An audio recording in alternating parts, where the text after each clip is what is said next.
Welcome to Life Stories, where sometimes the smallest act, a $5 cup of coffee, can unravel everything a person thought they knew about power, pain, and purpose. She was a CEO who never forgot her wallet. He was a security guard no one noticed, until one moment turned their worlds upside down. What begins as a fleeting gesture between strangers slowly reveals a past full of heartbreak, a system built on silence, and a future that dares to ask, what if the person you overlooked was the one who could save you?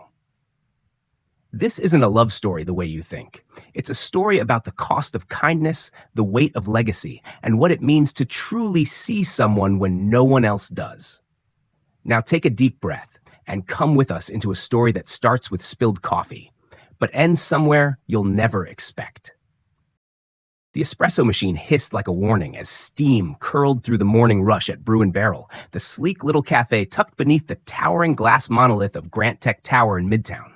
Phones buzzed, baristas shouted half-finished names. A playlist of lo-fi beats tried to soothe a crowd too caffeinated to care.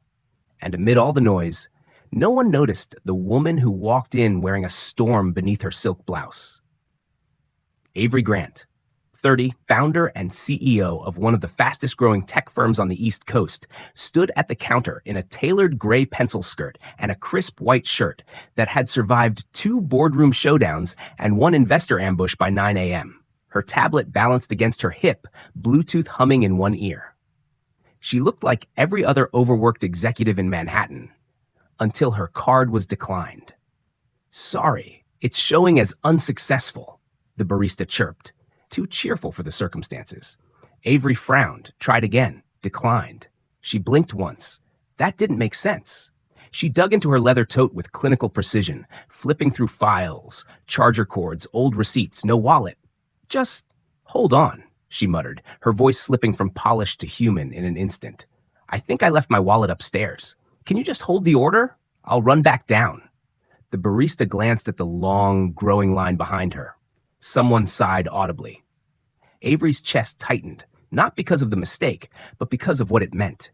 She had built her entire identity on being prepared, composed, untouchable, and here she was, in full view of strangers, flustered over $5.85. Then came a quiet voice from behind. "It's just coffee. Happens to the best of us." She turned. He wasn't dressed for Midtown. Jeans, a navy polo, worn sneakers, a security badge clipped to his belt, and a name tag that simply read, Caleb. His hair was neatly trimmed, his stance casual, but his gaze, steady, unjudging, held a kind of stillness she wasn't used to. Before she could protest, he scanned his phone against the reader. The chime was soft. Transaction complete. The barista relaxed. Caleb picked up the latte and held it out to her. "Here," he said. "No big deal." Avery hesitated. "You don't have to." "I know," he replied. Then, with a calm smile, "But you would have done the same." Something in her faltered. It wasn't the gesture. It was the fact that he didn't look at her like she was someone. Not someone powerful, not someone pitiful. Just a person who needed a cup of coffee. As she reached for the drink, it tipped slightly and sloshed onto her shirt. The burn was mild. The embarrassment wasn't. She winced, but before she could react, Caleb pulled a clean napkin from his back pocket, one he had apparently kept for himself. Without hesitation, he gently dabbed at the stain near her collarbone.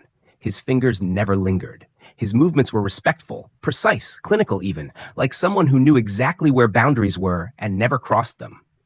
"There," he said, mostly gone. And then, just like that, he turned and walked away. No lingering glance, no name asked, no expectation. "Wait, your name?" she called after him. He didn't stop, just glanced over his shoulder and said, "Caleb," and he disappeared through the side exit that led to the staff elevators. Avery stood still, napkin in hand, latte cooling. Around her, the world resumed its normal rhythm. But inside her, something had knocked loose. Not just from the coffee or the stain. It was the quiet anonymity of what had just happened. The fact that a man like that, simple, composed, kind, had paid for her coffee, touched her collarbone, and walked away without asking for anything, not even acknowledgement. People were kind to her when they knew her name. But Caleb hadn't even asked. And that, she realized, was the rarest currency of all. 2 hours later, On the 26th floor, she stared at a stack of resumes for the company's newest infrastructure initiative. It was a high-stakes project. 3 cities, millions in budget, and the future of Grant Tech's back-end architecture on the line. Her recruitment team had pre-filtered the applications using their polished AI system. But something tugged at her. She picked up the rejected pile instead. There it was. Caleb Walker. Marked in red ink, employment gap, no clear explanation, reject. Her fingers tightened around the page. She flipped through his resume. Former senior systems engineer at Crestfield Labs. 8 years of experience, internal promotions. Then 3 blank years. No explanation beyond personal leave. Her heart thudded louder than it should have. She opened a private browser tab, searched his name. It was buried, but it was there.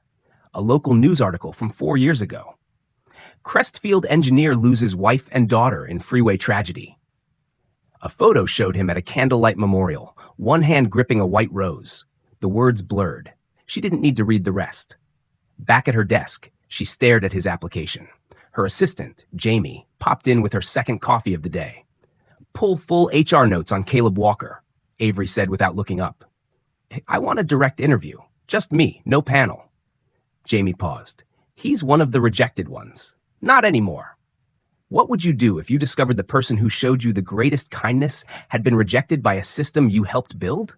Could one moment of grace redeem years of silence and pain? She thought it had been just a coffee. She was wrong. That cup was only the beginning.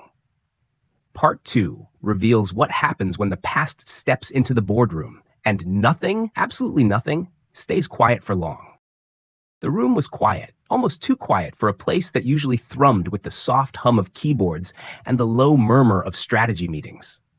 Avery sat alone at the head of the conference table, her eyes locked on the file in front of her. Caleb Walker's resume had been rewritten, at least in her mind. Not with buzzwords or bullet points, but with human cost. Grief, grace, and now something more dangerous, uncertainty. She had made the call herself. A direct interview. No intermediaries, no scripts. She told herself it was because he deserved a second look. But the truth was heavier. She wanted to know if that moment in the cafe, the gentleness, the restraint, had been a flicker or a flame. Because something in her, something buried beneath a decade of armor, had shifted. When Caleb entered the room, he wore the same simplicity. Button down, sleeves rolled up, no tie. His expression was neutral but alert, like someone entering unfamiliar terrain while still choosing not to flinch. He didn't offer pleasantries. Neither did she. I read your file, she said, fingers laced on the polished table. But I wanted to hear your story. From you. He didn't ask why, didn't play coy. Just nodded once and said, I left Crestfield 3 weeks after the accident. I didn't want to code systems when I couldn't even put myself back together. I worked odd jobs, maintenance, consulting for local firms. But mostly, I disappeared, because I had to. Avery's throat tightened. There was no self-pity in his voice, no dramatics, just a man stating his survival like a weather report. Unavoidable, unwelcome, but real. You're overqualified for the role, she said. You know that. Yes, he replied simply. So why apply for it? Caleb exhaled slowly. Because I didn't want to step back into this world with a title. I wanted to step in with purpose, earn my place, not borrow it. She studied him. The honesty in his tone was disarming. It shouldn't have been. And yet here she was, letting go of every instinct the corporate world had taught her. Benchmark metrics, pre-screen filters, leadership archetypes. You didn't even know who I was that morning, she murmured.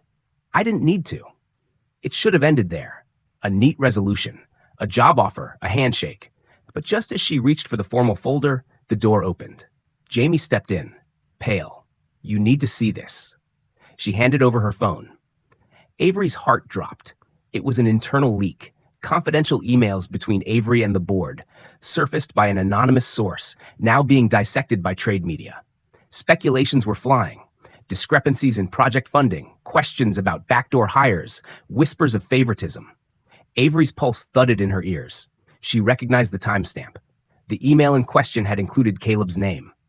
You think I leaked it? He asked quietly. She looked up, startled. I didn't say that. You didn't have to. The room chilled. He stood, straighter now, more guarded. You pulled my file the same day the leak happened. I've got a motive, right? Avery didn't move. This wasn't the man from the cafe. This was someone wounded deeper than any resume could show. And for the first time, she saw the other edge of silence, the way people turn it into suspicion. You think I'd do that, he said. Not a question, a resignation. No, she said finally. I don't, but it doesn't matter what I think. The board will want an explanation. Caleb's jaw tightened.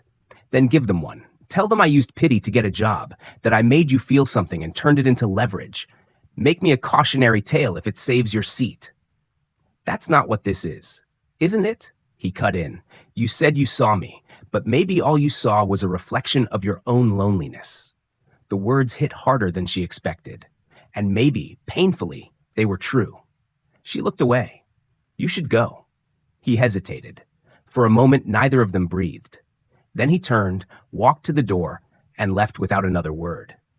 As the glass door clicked shut behind him, Avery sat in the quiet, surrounded by everything she had built, and suddenly unsure of what any of it meant.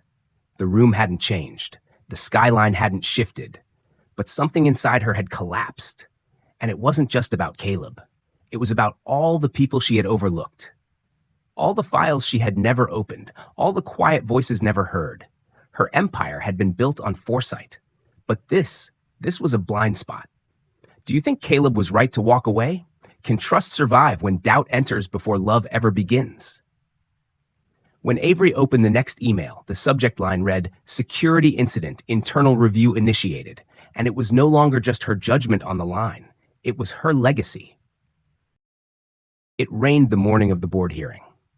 Not the gentle kind of rain that cleansed streets and quieted the world, but the relentless, gray kind that blurred skylines and soaked through confidence. Avery sat alone in her office, her reflection fractured across the rain-slicked windows of Grant Tech Tower. The city beyond faded into shades of doubt.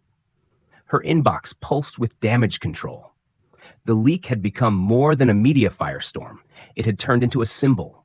Anonymous sources claimed favoritism in recruitment, that she'd hired a man with no recent credentials for a lead consultant role, that she'd rewritten process for a man she barely knew. They had her emails, her signature, her silence. Caleb hadn't answered her messages. Not the first, not the third. And after a while, she stopped sending them. Part of her understood. He'd trusted her with his story, his pain, and she, driven by panic, had questioned him in the moment it mattered most. Now the question wasn't just whether she had made a mistake, but whether she had become the kind of person who deserved to lead at all. Her assistant, Jamie, slipped in quietly. They're ready. The boardroom felt colder than it had any right to. 10 people in expensive suits, every expression honed for diplomacy and suspicion. Avery took her place at the head of the table, her spine straight, voice calm. Yes, I made that decision. Yes, I bypassed protocol. No, I do not regret it. Whispers stirred. I read Caleb Walker's file, but more importantly, I read what wasn't on it. I saw a man whose silence held more integrity than many of our resumes filled with buzzwords. And I stood by that choice until I let fear twist it into doubt. She paused, something in her voice splintering. I looked away from what I believed.